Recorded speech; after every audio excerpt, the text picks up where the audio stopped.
Hello दोस्तों, स्वागत है आप सभी का मिड डे मील क्लासेस में। तो आज ये हमारी दूसरी वीडियो है। पहली वीडियो हमने की थी पहले चैप्टर के बारे में, जो कि थी समष्टि अर्थशास्त्र और नीतियाँ और उनका प्रभाव क्या था। उसमें हमने देखा था कि किस तरीके से जो है अर्थव्यवस्था में नीतियों को इम्प्लीमेंट किया जाता है। और ये हमारी सेकंड वीडियो है, जिसमें हमारा चैप्टर का नाम क्या है, कृषि नीतियाँ और प्रदर्शन। यानी कि भारत के संदर्भ में जो एग्रीकल्चर सेक्टर है, यानी कृषि है, कृषि क्षेत्र है, वो किस तरीके से काम करता है, उसके लिए क्या क्या नीतियाँ अपनाई गई हैं और अपनाई जा रही हैं, और उसका प्रदर्शन कैसा है, यानी कि उसकी परफॉर्मेंस कैसी है। इन सभी चीज़ों के बारे में हम इस सेकंड वीडियो में डिस्कस करेंगे। ठीक है, पहली वीडियो काफ़ी लंबी हो गई थी क्योंकि काफ़ी बेसिक से हम चीज़ों को लेकर चले थे, और इसलिए काफ़ी लंबी हो गई थी। लेकिन ये वीडियो उतनी लंबी नहीं होगी क्योंकि हम इसमें बहुत डीपली डिस्कस नहीं करने वाले, क्योंकि इसमें हम उन्हीं चीज़ों को डिस्कस करेंगे जो कि एग्ज़ाम के पॉइंट ऑफ व्यू से आपको लिखने में आसानी हो और चीज़ों को आप बेहतर ढंग से समझ पाए। ठीक है, पहली वीडियो में इसलिए हमने चीज़ों को डीप लिया था क्योंकि बेसिक से समझना जरूरी था, लेकिन इस चैप्टर में वो कॉन्सेप्ट यहाँ पर कम ही यूज़ हुए हैं। ठीक है, इसलिए हम ये वीडियो उतनी लंबी नहीं होने वाली। तो शुरू करते हैं। भारतीय अर्थव्यवस्था में कृषि नीतियाँ और उसका प्रदर्शन कैसा है। तो सबसे पहले हमें तो यही समझ आता है कृषि क्या है, एग्रीकल्चर क्या है। किसी भी चीज़ का जो उत्पादन है वो खेती के माध्यम से करना। ठीक है, खेतों में उस चीज़ को उगाना, उत्पादन करना क्या है, कृषि कहलाती है। बेसिक रूप में अगर हम समझें तो हम सभी, अगर हम देखें तो पिछली जनरेशन के लोग कहीं ना कहीं, ठीक है, अधिकतर लोग अगर हम देखें ग्रामीण पृष्ठभूमि से, रूरल बैकग्राउंड से अगर हमने देखा हो, समझा हो, तो हम देखते हैं कि जो अधिकतर लोग जो हैं कृषि पर ही निर्भर करते थे। आज भले ही धीरे धीरे चीज़ें जो है कृषि क्षेत्र से दूसरे क्षेत्रों की ओर शिफ्ट हो रही है, लेकिन भारत जब आज़ाद हुआ 1947 में, उससे पहले और उसके बाद तक भी लगभग काफ़ी समय तक जो कृषि थी, यानी एग्रीकल्चर सेक्टर था, वो भारत के लिए बहुत ही इम्पॉर्टेंट सेक्टर था। आज भी बहुत इम्पॉर्टेंट, लेकिन उस समय वो इतना इम्पॉर्टेंट था कि उसके अलावा बाकी सेक्टर्स जो थे बहुत ही कम थे या बहुत ही कम डेवलप थे। इसलिए जो कृषि सेक्टर था, एग्रीकल्चरल सेक्टर था, वो बहुत ही ज़्यादा महत्वपूर्ण था रोजगार की दृष्टि से, वो चाहे वो जीडीपी में भागीदारी की दृष्टि से हो या खाद्यान्न सुरक्षा की दृष्टि से हो। जो कृषि क्षेत्र था वो बहुत ही महत्वपूर्ण था। ठीक है, और उसका जो हम कुछ आंकड़े अभी हम देखेंगे कि कितना महत्वपूर्ण था और वर्तमान में उसकी क्या स्थिति है।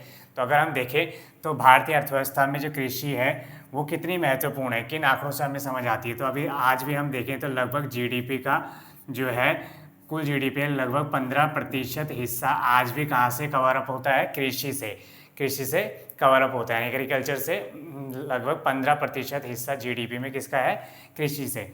ठीक है, और दूसरा आंकड़ा अगर हम देखें तो हमें समझ आता है कि लगभग देश की कुल जनसंख्या का लगभग 55% भाग, यानी कि देश के कुल जनसंख्या का लगभग 55% भाग जो है आज भी जो है कृषि से संबंधित, कृषि और कृषि से संबंधित व्यवसायों में जो है संलग्न है, यानी कि उससे जुड़े हुए हैं, कृषि से संबंधित।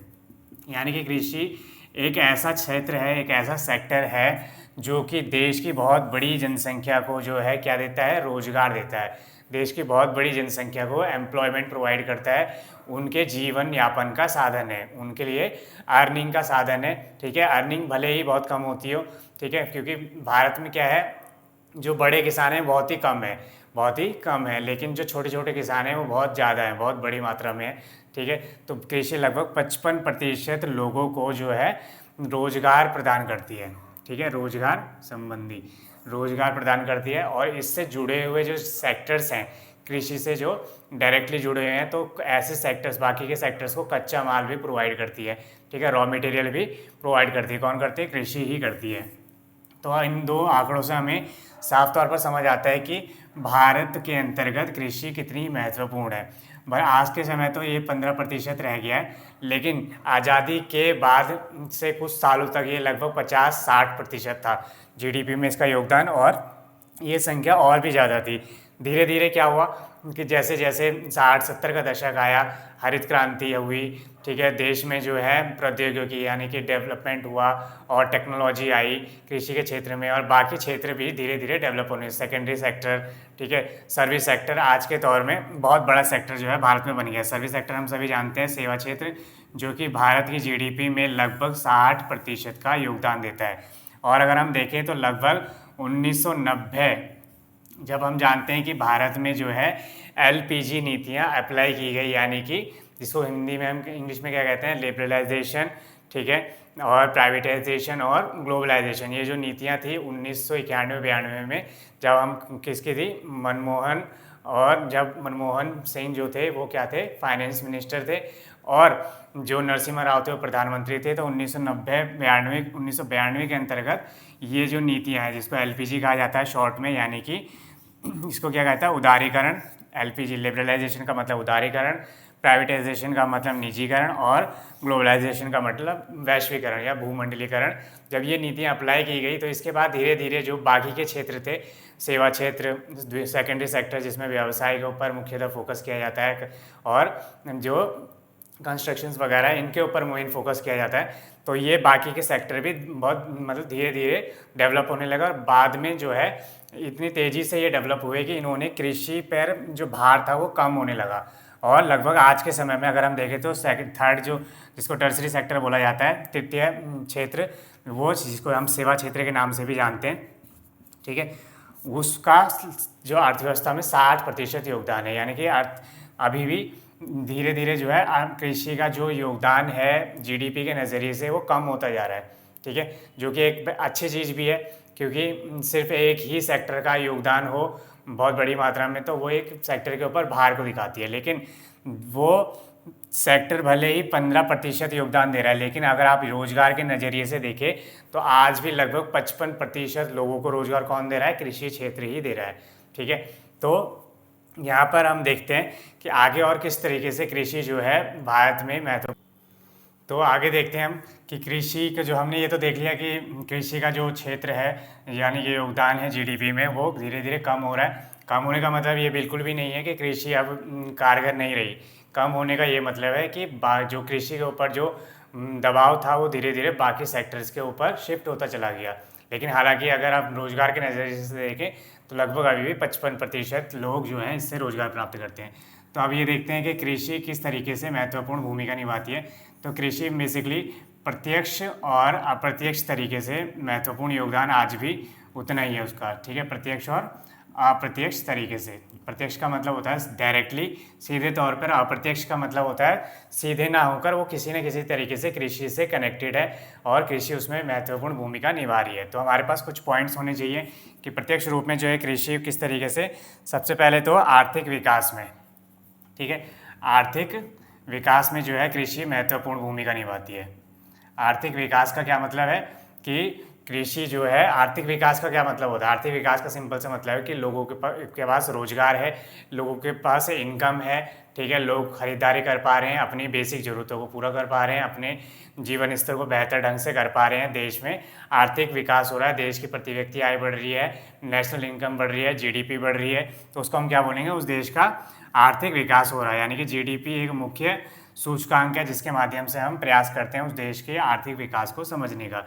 तो कृषि इसमें महत्वपूर्ण भूमिका निभाती है। हमने देख लिया कितना प्रतिशत GDP में 15% जो है योगदान कृषि का है, ठीक है, आज भी।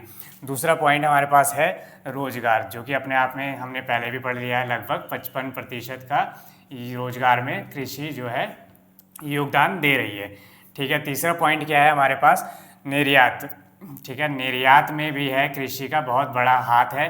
यानी कि कृषि के उत्पाद हैं जैसे कि चाय, कॉफ़ी, काजू, ये सभी चीज़ें, या फिर और भी कई सारी चीज़ें हैं जैसे गेहूँ, चावल, ठीक है, और खाद्यान्न की अनेकों ऐसी फसलें हैं या फिर व्यापारिक फसलें हैं, उनका जो है भारत बाकी देशों को एक्सपोर्ट करता है, बहुत बड़ी मात्रा में करता है।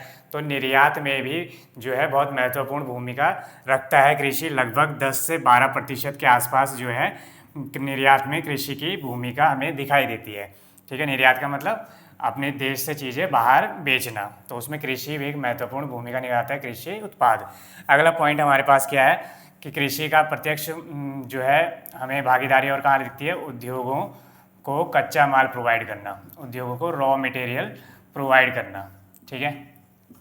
अब जो उद्योग है, ऐसे बहुत सारे उद्योग हैं जिनको कि रॉ मटेरियल की आवश्यकता होती है, ठीक है, भले हम सेवा क्षेत्र की बात भी कर लें, चाहे हम सेकेंडरी सेक्टर की बात कर लें, ठीक है, जो डायरेक्टली प्रोडक्शन में इन्वॉल्व हैं, उनको क्या है, कच्चा माल कहाँ से मिलता है, जो है कृषि से मिलता है। चाहे हम बात करें चिप्स की फैक्ट्री लगा लो कोई, या फिर हम कहें किसी भी तरह की वो, चाहे वो फर्नीचर की फैक्ट्री हो, ठीक है, या फिर हम कहें कोई ऐसा उद्योग है जहाँ पर कि कोई कपड़ा बन रहा है, तो ये सभी क्या है, बेसिकली कृषि से संबंधित हैं, जो कि किसी न किसी रूप में कृषि से संबंधित है। भले ही कपड़ा का उद्योग डायरेक्टली उससे संबंधित ना हो कि खेत में उगाया जा रहा है, लेकिन भले ही वो रेशम के कीड़े से हो या फिर अनेकों ऐसे उत्पाद जो कि कृषि से ही संबंधित है। ठीक है, तो ऐसे उद्योगों को कृषि क्या करती है, कच्चा माल प्रोवाइड करती है। फर्नीचर की फैक्ट्री है तो उसको फर्नीचर कहाँ, लकड़ी कहाँ से मिलेगी, वो भी एक तरीके से कृषि का ही हिस्सा है, जहाँ पे पेड़ उगाए जा रहे हैं, कृषि की जा रही है ना, उसमें भी तो कृषि है एक तरीके से।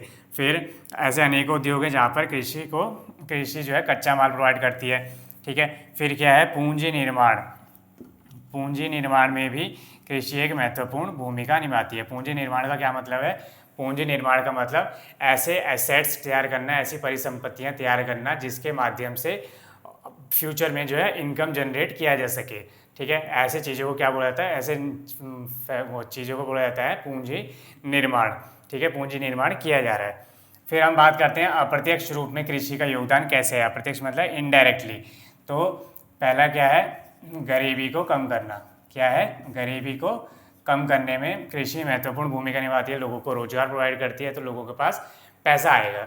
ठीक है, तो यानी कि गरीबी को न्यून करने में, कम करने में, न्यूनीकरण करने में जो है कृषि का महत्वपूर्ण योगदान है। आज भी अगर आप ग्रामीण क्षेत्रों में जाए तो ग्रामीण क्षेत्रों में भले व्यवसाय चल रहे हो, लेकिन लोग किसी न किसी रूप में खेतों में संलग्न हैं, फसलें उगाने में संलग्न हैं। वो अपने परिवार के लिए उतना जो है उगाते हैं ताकि वो उसका जीवन यापन हो सके, और जो बची हुई फसलें हैं उसको बाजार में बेच देते हैं। ठीक है, तो गरीबी कम करने में कृषि की महत्वपूर्ण भूमिका है। ठीक है, खाद्य सुरक्षा में महत्वपूर्ण भूमिका, ये बहुत ही इंपॉर्टेंट पॉइंट है। खाद्य सुरक्षा, खाद्य सुरक्षा का क्या मतलब होता है कि देश की इतनी बड़ी जनसंख्या है, लगभग 140 करोड़, उसको खाने के लिए प्रोवाइड करना। ठीक है, तो वो कहाँ से आता है, कृषि से ही आता है। चाहे गेहूँ, चावल, अनेकों प्रकार, हजारों तरह की फसलें हैं जो कि काम करते हैं खाद्य सुरक्षा का। खाद्य सुरक्षा का मतलब सिक्योरिटी प्रोवाइड करना खाने के रूप में। ठीक है, अगला पॉइंट क्या है, कृषि जो है अप्रत्यक्ष रूप में कहाँ योगदान दे रही है, आर्थिक स्थिरता। ठीक है, आर्थिक स्थिरता में भी कृषि महत्वपूर्ण योगदान देती है। जैसे कि हमने देखा कि गरीबी कम कर रही है, खाद्य सुरक्षा दे रही है, जीडीपी में योगदान दे रही है, तो अंतिम रूप से क्या हो रहा है, आर्थिक स्थिरता जो है हमें मिल रही है, स्टेबिलिटी मिल रही है। और पहले चैप्टर में हमने पढ़ा भी था कि आर्थिक स्थिरता का क्या मतलब होता है। ठीक है, अगला पॉइंट क्या है, जो है पर्यावरण से संबंधी मुद्दों पर भी कृषि जो है अप्रत्यक्ष रूप से योगदान करती है। ठीक है, पर्यावरण संबंधी मुद्दे है ना, तो ये सभी क्या है, कृषि के प्रत्यक्ष और अप्रत्यक्ष रूप में कृषि कैसे जो है किसी देश की समृद्धि में या किसी देश के आगे बढ़ने में महत्वपूर्ण योगदान देती है, वो यहाँ पर हमें दिखाई दे रहा है। ठीक है, प्रत्यक्ष और अप्रत्यक्ष रूप में।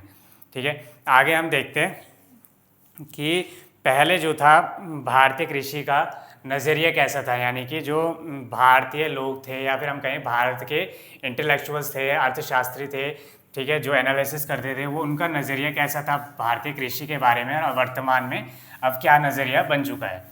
ठीक है, इन चीज़ों को भी डिस्कस कर लेते हैं, इसके ऊपर क्वेश्चन जरूर आ सकता है।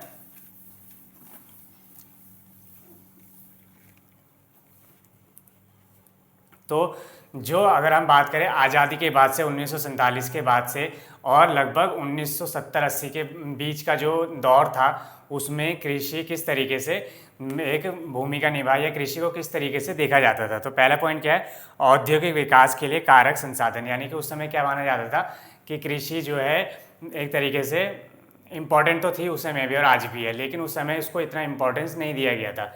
ठीक है, हम सबको पता था, तब भी पता था कि कृषि जो है एक महत्वपूर्ण फैक्टर है, ठीक है, देश की अर्थव्यवस्था के लिए, लेकिन उसको एक तरीके से साइड वे में चलाया जाता था। ठीक है, कि वो इतनी इम्पोर्टेंट नहीं है। दूसरा क्या था, निम्न उत्पादनकारी सेक्टर, क्योंकि भारतीय कृषि के अंतर्गत लगभग 1960-70 के दशक के बाद से जो है नई तकनीकें आने लगी। ठीक है, भारतीय कृषि में भी, चाहे हम हरित क्रांति की बात करें, है ना, हरित क्रांति क्या थी, बेसिकली एक तरीके से एक पॉलिसी थी सरकार की, इंदिरा गांधी सरकार के द्वारा लाई गई थी, जहाँ पर कि जो है नई किस्म के बीजों जो कि अधिक उत्पादन करें, कम हेक्टेयर भूमि पर, कम भूमि पर अधिक उत्पादन कर सके, ऐसे बीजों को लाना, किसानों को जो है आर्थिक सहायता प्रोवाइड करना, लोन प्रोवाइड करना, ताकि देश की जो खाद्यान्न सुरक्षा है उसको बेहतर किया जा सके और खाद्यान्न की कमी को दूर किया जा सके। ठीक है, इसके लिए जो है 1970 के दशक में हरित क्रांति एक पॉलिसी थी जिसको कि इम्प्लीमेंट किया गया सरकार के द्वारा, और देश के कुछ हिस्सों में, और जैसे कि हरियाणा, पंजाब, उत्तर प्रदेश, पश्चिमी उत्तर प्रदेश, इस तरीके इन राज्यों में जो है हरित क्रांति का बहुत ही बेहतर ढंग से जो है प्रयोग किया गया, और उनको जो है ऐसे इन राज्यों ने उस ये हरित क्रांति का और इसके द्वारा मिलने वाली सहायता का बहुत बेहतर ढंग से प्रयोग किया। और अगर आप देखेंगे तो ये जो हरियाणा, पंजाब, ठीक है, हरियाणा हो गया, पंजाब हो गया, पश्चिमी उत्तर प्रदेश हो गया, यानी कि उत्तर प्रदेश अगर ये तो ये वाला जो हिस्सा है पश्चिमी उत्तर प्रदेश, इसका जो है बहुत इन राज्यों का बहुत बड़ा हिस्सा जो है हरित क्रांति का लाभ उठा सका बहुत बेहतर ढंग से, और आज चावल, गेहूँ इनके उत्पादन में महत्वपूर्ण भूमिका निभाता है। ठीक है, तो 1970 के दशक के बाद से जो है सरकार ने इसमें डायरेक्टली जो है हस्तक्षेप शुरू किया। ठीक है, इसमें अपनी नीतियों को लागू किया, लोगों को सहायता दी, किसानों को सहायता दी, और धीरे धीरे जो है कृषि जो है बहुत बेहतर ढंग से विकसित हुई। ठीक है, बहुत बेहतर ढंग से विकसित हुई। लगभग 1970 से 1990 2000 के बीच में जो कृषि का जो था, हम कहें कि स्वर्णिम युग भारतीय इतिहास में हमें देखा जाता है कि यहाँ पर जो है कृषि को उत्पादन बढ़ाने में कितनी महत्वपूर्ण भूमिका निभाई गई। ठीक है, तो ये तो बात रही तो उस समय, लेकिन इससे पहले और आज़ादी से पहले कृषि क्या था, बहुत ही हम कहें कि पिछड़ा हुआ सेक्टर था, जहाँ पर कि बहुत ही निम्न उत्पादकता थी। निम्न उत्पादकता का क्या मतलब है कि एक हेक्टेयर भूमि के अंदर, यानी कि एक माप होता है भूमि का, उस एक हेक्टेयर के अंतर्गत जो उत्पादन था बहुत ही कम था, और देशों के कंपैरिजन में आज भी बहुत कम है। अगर हम बात करें वर्तमान दौर में भी, तो लगभग जो विकसित देश हैं उनमें 5 से 6 टन के आसपास जो है प्रति हेक्टेयर उत्पादन है, लेकिन भारत में मात्र ये लगभग 2.5% के आसपास है, 2 से 2.5%, यानी कि अभी भी बहुत बड़ा अंतर हमें दिखाई देता है विकसित और विकासशील राष्ट्रों के बीच, भारत में खासकर। लेकिन धीरे धीरे भारत ने जो है, पहले और भी बुरी स्थिति थी लेकिन इसको बेहतर बनाया गया। ठीक है, तो पहले इसको कैसे दिखा जाता था कि ये सिर्फ एक निम्न उत्पादनकारी सेक्टर है, इसकी उत्पादन क्षमता इतनी अच्छी नहीं है। ठीक है, और इसका आर्थिक विकास में भी बहुत ज़्यादा योगदान उस समय नहीं देखा जाता था। ठीक है, लेकिन अब धीरे धीरे 1960-70 के बाद क्या हुआ कि जब नई तकनीकें आई, कृषि में निवेश बढ़ा, सरकार के द्वारा आर्थिक सहायता दी गई, ठीक है, सब्सिडी दी गई, और अनेकों प्रकार की अनेकों सहायता दी गई, तो उससे क्या हुआ, धीरे धीरे उत्पादन बढ़ा, और 1970 के बाद से, हरित क्रांति के बाद से, तो उत्पादन जो है बहुत अधिक बढ़ा। ठीक है, और कृषि के अन्य क्षेत्र भी धीरे धीरे डेवलप हुए, जैसे पशुपालन। ठीक है, पशुपालन भी जो है व्यावसायिक स्तर पर डेवलप हुआ। पशुपालन होता तो पहले से ही था, लेकिन अब उसको बहुत बड़े बिजनेस लेवल पे देखा जाने लगा। ठीक है, और वानिकी के क्षेत्र में भी कृषि का महत्वपूर्ण योगदान है। वानिकी का मतलब चीज़ों को यातायात के थ्रू, ट्रांसफ़र के थ्रू जो है खरीदना बेचना कृषि उत्पादों को, उसमें भी कृषि जो है महत्वपूर्ण भूमिका निभाती है। अनेकों लोगों को उसके अंतर्गत रोजगार प्रोवाइड करती है, सामान ले जाना यातायात के थ्रू, और इस प्रोसेस में बाजार तक पहुंचाना, जिससे कि उसके बीच में अनेकों लोगों को रोजगार मिलता है। तो ये कृषि के एक और महत्वपूर्ण पक्ष है। ठीक है, योगदान तो हमने देख लिया, जीडीपी में कृषि का हिस्सा कम भले ही हुआ है, ठीक है, लेकिन प्रगति हुई है। प्रगति मतलब उसकी ग्रोथ जरूर हुई है। ठीक है, भले उसका जीडीपी में हिस्सा कम हुआ है, लेकिन उसकी ग्रोथ पहले की तुलना में अच्छी हुई है, किसी कृषि की। ठीक है, इसका कारण क्या है, जीडीपी का योगदान कम हुआ है क्योंकि बाकी के सेक्टर्स भी डेवलप हो गए। ठीक है, बाकी के सेक्टर जब डेवलप हो गए तो सेवा क्षेत्र ने, यानी कि सर्विस सेक्टर ने महत्वपूर्ण भूमिका, लगभग 60% जीडीपी में आज उसका योगदान है, किसका, सेवा क्षेत्र का, और कृषि का 15%। रोजगार में महत्वपूर्ण भूमिका, निर्यात में योगदान। ठीक है, निर्यात किन किन चीज़ों का, चाय, कॉफ़ी, कपास, जूट, मसाले, चीनी, काजू, चावल, गेहूँ, ठीक है, और अनेकों ऐसे प्रकार के कृषि उत्पाद हैं जो कि भारत जो है अन्य देशों में निर्यात करता है। ठीक है,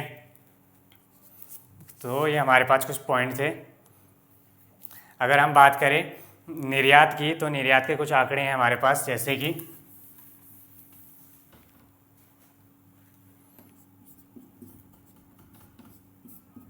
निर्यात जो था 1991 और 92 में भारतीय कृषि जो है कितना योगदान था, भारतीय कृषि का निर्यात में 17.8% के आसपास था, और फिर ये 2008-9 में 10.3%, और वर्तमान में ये लगभग 11% के आसपास है। ठीक है, तो ये कुछ आंकड़े आपको अपने राइटिंग में दिखाने हैं। ठीक है, और ऊर्जा सुरक्षा में भी एक महत्वपूर्ण भूमिका निभाता है। यानी कि आज के समय में जो है कृषि उत्पाद हैं उनके माध्यम से कुछ ऐसे प्रोडक्ट्स बनाए जा रहे हैं जो कि एनर्जी जनरेट कर सके। जैसे कि हम बात करें मकई होता है, मक्का, ठीक है, उसके माध्यम से जो है एथेनॉल बनाया जा रहा है आजकल। एथेनॉल, ठीक है, एक तरीके से ईंधन है। ईंधन का मतलब जो जलाने में प्रयोग होता है, ठीक है, और लगभग बहुत बड़े मात्रा में इसका उत्पादन किया जा रहा है। तो कृषि का उत्पादों को जो वेस्ट चले जाते हैं, जिनको कि फेंक दिया जाता है, उनका भी बेहतर ढंग से आज प्रयोग किया जाए, उस तरीके की तकनीकें ढूंढी जा रही है, ठीक है, उनके ऊपर रिसर्च चल रही है। तो ऐसी अनेकों प्रकार की जो है चीज़ें ढूंढी जा रही है। तो उसमें से एक ऐसा क्या है, एथेनॉल जो है मकई के माध्यम से जो रॉ मटेरियल रहता है उसके माध्यम से क्या है, एथेनॉल बनाया जा रहा है, जो कि एक ईंधन है और बाकी चीज़ों में प्रयोग होता है, ठीक है। तो यहाँ पर हमने देखा कि किस तरीके से कृषि महत्वपूर्ण भूमिका निभा रहा है। लेकिन ऐसे क्या फैक्टर्स हैं, अगर हम भारत को जो है अन्य देशों से, जो ऐसे देश जो कि जिनकी स्थिति भारत से अच्छी है कृषि के क्षेत्र में, ठीक है, ऐसा क्या है कारण है कि भारतीय कृषि उनके लेवल तक अभी तक नहीं पहुंच पाई है? क्या कौन कौन से ऐसे फैक्टर्स हैं? जब भी हम कंपेयर करते हैं तो हम क्या करते हैं, अपनी स्थिति को अपनों से बेहतर जो है उनसे कंपेयर करते हैं। जो हमसे नीचे हैं उनसे तो कंपेयर करने का कोई मतलब ही नहीं बनता, क्योंकि ठीक है तो हम उनसे ऊपर आ गए, लेकिन हमारा जो लक्ष्य है वो क्या है कि हम किस तरीके से विकसित देशों के जो लेवल है वहाँ तक पहुँच सकें, ठीक है। ऐसा नहीं कि हम अपना जो कंपैरिजन है वो नेपाल से करें या पाकिस्तान से करें, ठीक है, उनसे कंपैरिजन करने का कोई मतलब नहीं बनता। लेकिन अगर हम अपना जो है कंपैरिजन ब्राज़ील से कर रहे हैं, ठीक है, यूएसए से कर रहे हैं, यूरोपीय देशों से कर रहे हैं, तो ऐसे कौन से फैक्टर्स हैं जिनकी वजह से भारतीय कृषि उन देशों के कंपैरिजन में पीछे रह गई है, ठीक है, कौन से चीज़ फैक्टर्स हैं। तो सबसे पहला फैक्टर तो हमारे सामने जो आता है, जोतों की छोटी माप। जोत का मतलब यहाँ पे क्या है, खेत, ठीक है। जो भारतीय किसान हैं वो अधिकतर जो भारतीय किसान हैं, ठीक है, किसकी बात कर रहा हूँ मैं, अधिकतर भारतीय किसान, उनके पास जो खेत हैं वो क्या है, बहुत ही छोटे आकार के हैं, ठीक है, छोटे आकार के हैं, ठीक है। ये मेन हेडिंग क्या चल रही है हमारी, अब जो हमने शुरू किया कि समस्याएं क्या है, भारतीय कृषि में क्या क्या समस्याएं हैं जिन वजह से भारतीय कृषि पिछड़ी है बाकी जो है उनके कंपैरिजन, बाकी देशों जो विकसित देश हैं, अन्य विकासशील देश जो भारत की स्थिति में से बेहतर हैं, ठीक है, उनके क्या कारण है। तो पहला क्या है, जोतों की छोटी माप, यानी कि खेत जो हैं छोटे छोटे आकार के हैं। तो ऐसे में क्या होता है कि ऐसे छोटे छोटे खेतों में आप ना तो ट्रैक्टर का यूज़ कर सकते हैं, ना आप तकनीक का यूज़ कर सकते हैं। तो ऐसे में क्या होता है कि वो ऐसे किसान जिनके पास छोटे छोटे खेत हैं, ठीक है, वो उस चीज़ का लाभ नहीं उठा पाते, उस प्रौद्योगिकी का लाभ नहीं उठा पाते, उनके पास पैसा नहीं है, ठीक है, उनके पास जितना पैसा उस तकनीक में या फिर उसको खेती को बेहतर करने के लिए उनको जितना पैसा चाहिए वो उनको नहीं मिल पा रहा है, ठीक है, उनको लोन नहीं मिल पाता है क्योंकि उनके पास प्रॉपर डॉक्यूमेंटेशन नहीं होता। अगर आप ऑर्गेनाइज सेक्टर से लोन लेने जाए, बैंकों से लोन लेने जाए, तो सोचिए कितना आपको स्ट्रगल करना पड़ता है। तो सोचिए वहीं एक किसान जो कि ग्रामीण क्षेत्र से बिलोंग करता है, ठीक है, रूरल एरिया से बिलोंग करता है, और अगर वो लोन लेने जाए जिसके पास डॉक्यूमेंट के नाम पर कुछ भी नहीं है, तो उसको कितना स्ट्रगल करना पड़ेगा, तो उसको लोन नहीं मिल पाता, ठीक है। फिर वो लोन लेने के लिए अनऑर्गेनाइज सेक्टर के पास जाता है, साहूकार या फिर इस तरीके से इन लोगों के पास जाता है, तो वो पूरी तरीके से कर्ज के जाल में फंस जाता है, ठीक है। तो वो अपने उसमें जो है निवेश ही नहीं कर पाता और कर्ज ले भी लेता है तो उस कर्ज से कभी भी बाहर नहीं आ पाता, ठीक है। तो ये क्या है, जोतों की छोटी यानी खेतों का छोटा आकार होना, और ये भारतीय किसानों के लिए एक तरीके से अभिशाप का काम करता है, बहुत ही उनके लिए एक हानिकारक चीज़ है, ठीक है, उनके लिए अच्छी चीज़ नहीं है, जिस वजह से जो भारतीय कृषि है पिछड़ी रह जाती है बाकी देशों के कंपैरिजन में। दूसरा फैक्टर क्या है हमारे पास कि सरकारी नीतियों का ध्यान कम, ठीक है। यानी कि हमने देखा था 1970 से लगभग 2000-1990 तक जो है सरकार ने इसके ऊपर खूब ध्यान दिया, ठीक है, हरित क्रांति हो, चाहे निवेश हो, चाहे वो तकनीक हो, लेकिन धीरे धीरे उसके बाद जो है अन्य सेक्टरों की ओर सरकार का ध्यान चला गया, ठीक है, और कृषि एक तरीके से धीरे धीरे पिछड़ती चली गई, जो लेवल उसका पहुंचना चाहिए था उतना नहीं पहुंच पाया। तो सरकार की जो नीतियां हैं, सरकार का ध्यान है उसके ऊपर कम गया, निवेश कम हुआ, ठीक है, निवेश कम होगा तो क्या होगा, धीरे धीरे चीज़ें पिछड़ती चली जाएंगी, है ना। ऐसे ही भारतीय कृषि के साथ भी हुआ।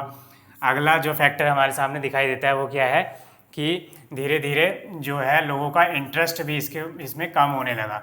यानी कि जब बाकी सेक्टर डेवलप हुए, नए नए तरीके के जो एम्प्लॉयमेंट है, रोजगार है जनरेट हुए, तो धीरे धीरे लोगों का जो है कृषि के से क्षेत्र से दूसरे क्षेत्र की ओर पलायन होने लगा।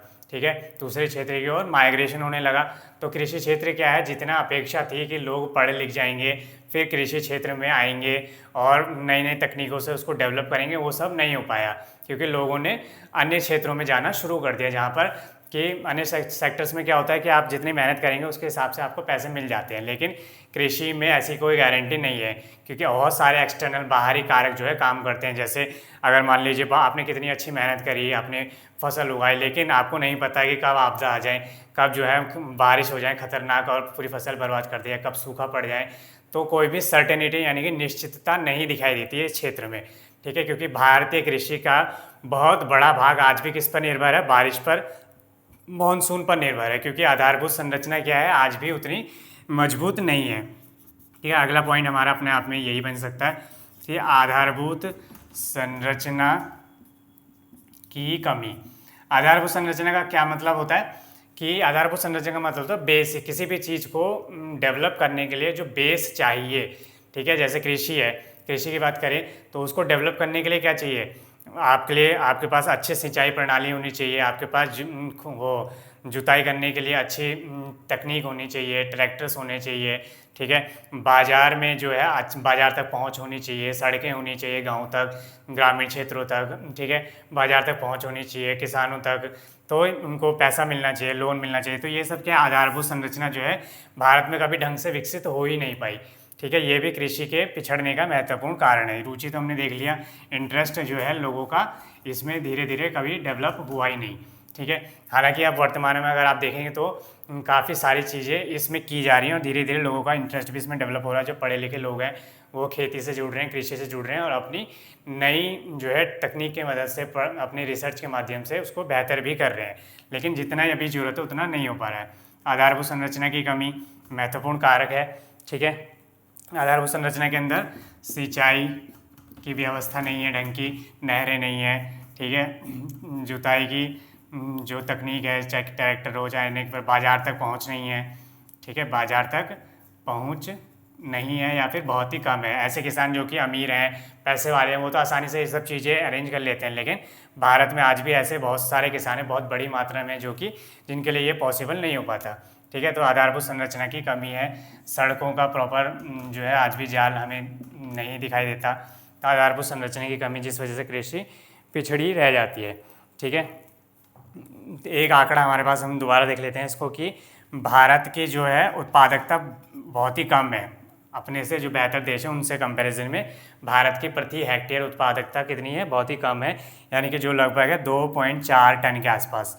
वहीं अगर हम बात करें चीन की या फिर ब्राज़ील की, जो भी क्या है, जो भारत की तरह ही क्या है विकासशील राष्ट्र हैं, लेकिन अगर इनकी उत्पादकता की बात करें तो चीन जो है 4.7 टन जो है उत्पादन करता है 1 हेक्टेयर भूमि पर।